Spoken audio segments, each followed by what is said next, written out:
Mga batayang legal ng pagtuturo ng Filipino. Maari bang tumayo ang lahat para sa isang panalangin? Sa ngalan ng Ama, ng Anak, ng Espiritu Santo. Amen.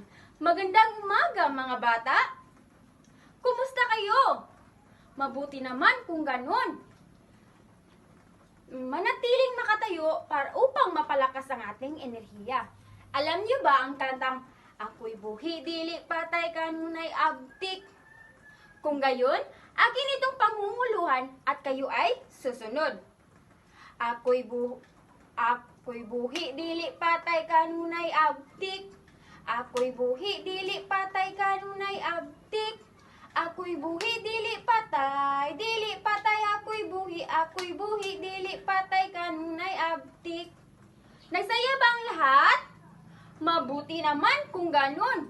Bago kayo magsiupo at bago natin simulan ng bagong aralin, ay nais kong ayusin ninyo ang inyong mga upuan at isaayos ito sa ayon sa naaayon at pulutin ninyo ang mga basura na inyong makikita. Tapos na ba? Maari na kayong umupo. Kapag tinawag ko ang inyong pangalan at ikaw ay babae, sasabihin mo, Darna. Kapag ikaw naman ay lalaki, sasabihin mong, Ding ang bato. Naintindihan ba mga bata? Mabuti. Balderas, Barbon, Cabristante, Olores. At dahil walang lumiliban sa klase ngayong araw, ay bibigyan natin ng inyong mga sarili ng 5 palakpak. 1, 2, 3, 4, 5. Magaling! Nais ko ninyong basahin niyo ang ating alituntunin. Naintindihan niyo ba mga bata? Kung gayon, ano nga uli ito? Mabuti! Ngayon, bago natin simulan ang ating bagong aralin, mayroon muna tayong isang maikling gawain na tinatawag na tama at mali.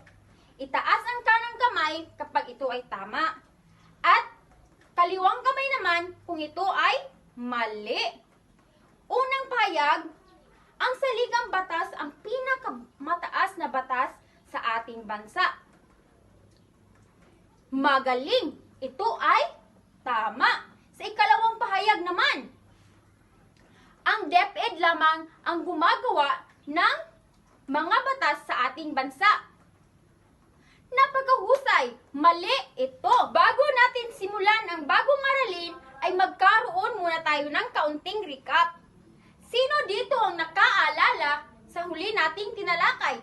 Yes, Barbon? Tama, ito ay tungkol sa kasaysayan ng kurikulum sa Filipino.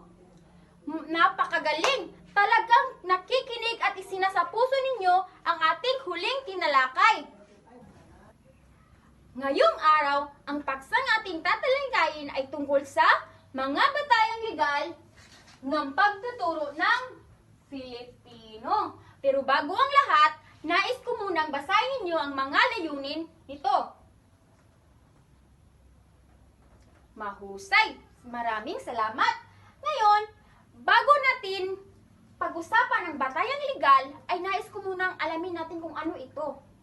Ang batayang legal ay ang mga batas o patakaran na nagsisilbing gabay kung bakit kinakailangan nating ituro ang Filipino sa ating paaralan. Hindi lamang ito basta itinuro dahil gusto ng paaralan. Itinuro ito dahil may mga batas na nag-uutos at sumusuporta rito. Ang unang batas ay ang Saligang Batas 1987. Ito ang pinakamataas na batas sa ating bansa. Lahat ng batas ay dapat nakabatay rito. Sa Artikulo 14, nakasaad na ang Filipino ang pambansang wika ng Pilipinas. Ibig sabihin na tungkulin ng pamahalaan na paunlarin at gamitin ang wikang Filipino. Kaya may asignaturang Filipino ang ating paaralan. Halimbawa, ang elementarya at ang high school ay may asignaturang Filipino. Dahil ito ay may dahil ito ay nakasaad sa ating konstitusyon.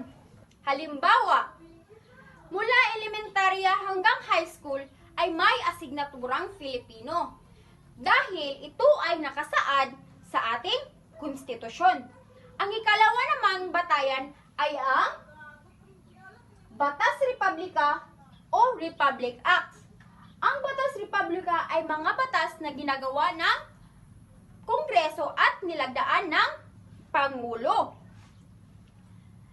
Ang ilan sa mga batas na ito tungkol sa edukasyon at paggamit ng wikang Filipino. Ito ay nagbibigay ng mga tuntunin kung paano mapapaunlad at mapapangalagaan ang ating wika. Halimbawa, kung may bagong batas dahil sa edukasyon, tungkol sa edukasyon, kailangang sundin ito ng lahat ng paaralan. Sino nga uli ang gumagawa ng mga batas republika? Tama, ito ay ang Kongreso at nilagdaan ito ng Pangulo. Ngayon, dumako naman tayo sa pangatlong batayan. Mga kautusan ng DepEd.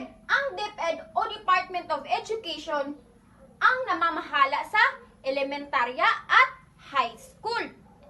Sila ang gumagawa ng mga DepEd orders na nagsasabi kung ano ang ituturo, paano ito ituturo, at ano ang matutunan ng mga estudyante. Halimbawa, curriculum, learning competences, at gabay ng guro sa mga namula sa DepEd.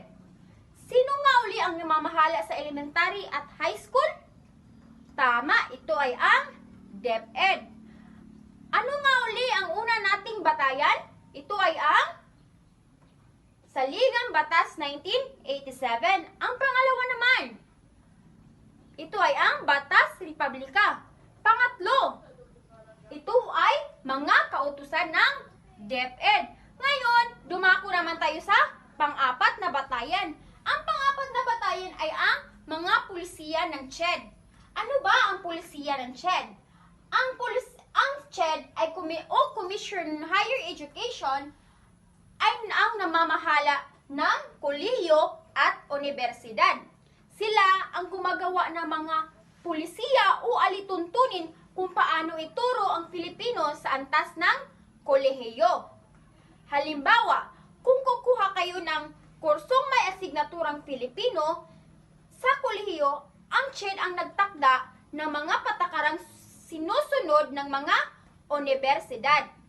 Ngayon, pag-usapan naman natin ang panglimang batayan. Ito ay ang mga patakarang pangwika. Ano ba ang mga patakarang pangwika? Ang patakarang pangwika ay mga alituntunin kung paano gagamitin at paunlarin ang wikang Filipino. Layunin nitong mapanatili ang tamang paggamit ng ating wika sa paaralan, opisina at iba pang institusyon. Halimbawa, kapag ipinagdiriwang ang buwan ng wika o gumagamit ng Filipino sa mga opisyal na programa ng paaralan, bahagi ito ng pagpapatupad ng mga patakarang pangwika. Bakit mahalagang sundin ang patakarang pangwika? Magaling! Bigyan natin siya ng 3 palakpak. 2, 3. Naintindihan niyo ba mga bata ang 5 batayang legal? Magaling! Ngayon ay susubukin natin kung gaano ninyo naunawaan ang ating aralin. Hahatiin ko sa kayo sa 2 pangkat. Ang bawat pangkat ay may magkaibang gawain. Magtulungan kayo at makinig sa opinyon ng bawat isa. Mayroon lamang kayong 5 minuto upang gawin ito. Pangkat 1, sasagutin ang sumusunod na tanong. Number 1. Ano ang saligang batas ng 1987? Number 2, ano ang tungkulin ng DepEd? At number 3, ano ang tungkulin ng CHED? Ngayon, pumunta naman tayo sa pangkat 2. Magbigay ng halimbawa. Panuto, magbigay ng tig-isang halimbawa para sa bawat isa. Number 1, halimbawa ng pagpapatupad ng saligang batas ng 1987. Number 2, halimbawa ng Batas Republika sa edukasyon. At number 3, halimbawa ng patakarang pangwika sa paaralan. But bago ang lahat, ay ito ang inyong gabay. Ang pamantayan. Kooperasyon, 5 puntos. Tamang pagkasagot, 10 puntos. Presentasyon, 5 puntos. Natapos na ang 5 minuto. Ngayon, maaari nyo nang irepresenta ang inyong mga ginagawa, ang inyong mga ginawa. Ngayon, unahin muna natin ang pangkat 1. Maaari nyo nang ipakita sa harapan, pangkat 1. Magaling! Bigyan natin sila ng good job claps. Alam nyo ba ang kantang good job claps? Ganito iyon. J-O-O-D-J-O-B. Good job. Good job. Again. J-O-O-D-J-O-B. Good job. Good job. Ngayon, maaari nyo na rin ipakita pangkat 2 ang inyong mga ginawa. Magaling! Bigyan natin sila ng 3 tadyak at 5 palakpak. 1, 2, 3. 1, 2, 3, 4, 5. Napakahusay ninyong lahat. Bago tayo magtatapos ay balikan muna natin ang ating aralin. Ano ang pinakamataas na batas sa ating bansa? Tama, ito ay ang Saligang Batas ng 1987. Sino naman ang namamahala sa elementarya hanggang high school? Magaling! Sila ang DepEd o Department of Education. Sino naman ang namamahala sa kolehiyo at universidad? Magaling! Ito ay ang CHED o Commission on Higher Education. Dahil talagang naiintindihan nyo ang aking tinalakay ngayong araw, ay magkakaroon tayo ng pagsusulit. Sa isang kalahating papel ay isulat ninyo ay ito.